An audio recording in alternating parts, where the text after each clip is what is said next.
So for problem 14, so we are asked to analyze which is the better alternative to shut down temporarily or continue operating despite the net loss.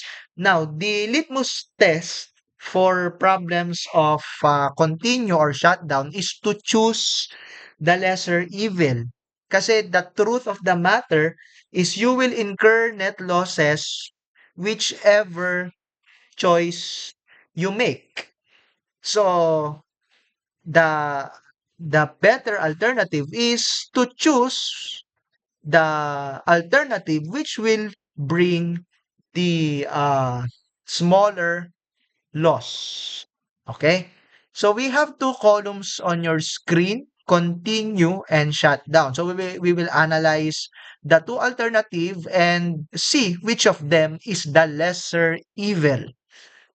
If we are going to continue, we have to compute how much net income or net loss we are going to shoulder for the next 2 months. So our starting point is the given income statement for the month of March 2023 as shown on page 166. So that income statement is for a month where there were 200 visitors. So given is 400,000 pesos and 160,000 pesos of revenue and variable cost respectively. So getting the difference, that means we have 240,000 pesos worth of contribution margin for 200 visitors. So we divide that by 200 to get the contribution margin per visitor, which is 1,200. Multiply that by the visitors per month during the months of April and May. That's 60 per month. So that means our contribution margin per month is 72,000. We deduct the fixed cost of 125,000. That's the fixed cost we will incur per month if we will continue to operate. So that means we will have a net income or actually net loss of 53,000 per month. Now, we are talking about 2 months, so we multiply that by 2. That means our net loss for April and May combined, if we are going to continue operating, is 106,000 pesos.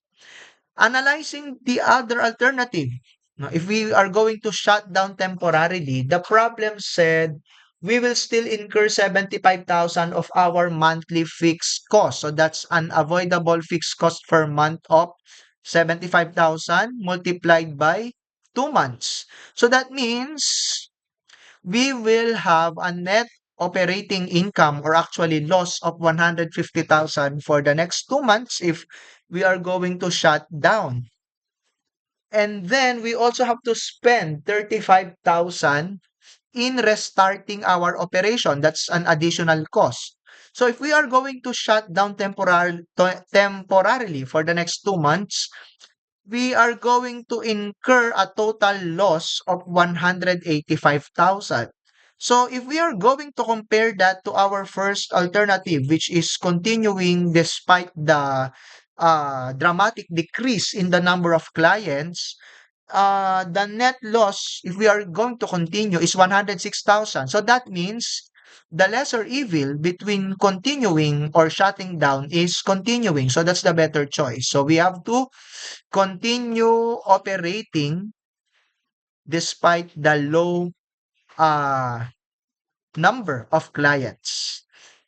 And then I forgot to answer the first question. How much is the irrelevant cost? The irrelevant cost per month is 50,000. The unavoid the is that irrelevant? I'm actually thinking. Mm, well, yes, because no, it's irrelevant in a sense na hindi naman yung 50,000 hindi naman siya na-eliminate, no? Whether you shut down or um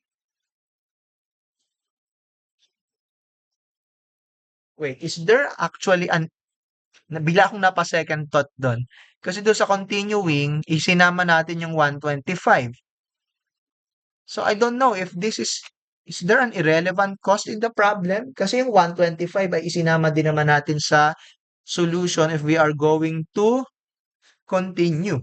No, eto siya yun. So, nandyan yung 50,000. So, I don't know if it's correct to say that the 50,000 is irrelevant, no? Kasi isinama natin siya sa solution. Ah. So, if you'll ask me, there's no irrelevant cost here. Okay? So, yun. Okay. So, that's our analysis for problem 14. Mm. So, we have to continue. Okay? That's 106,000 of net loss versus 185,000 if we are going to shut down temporarily.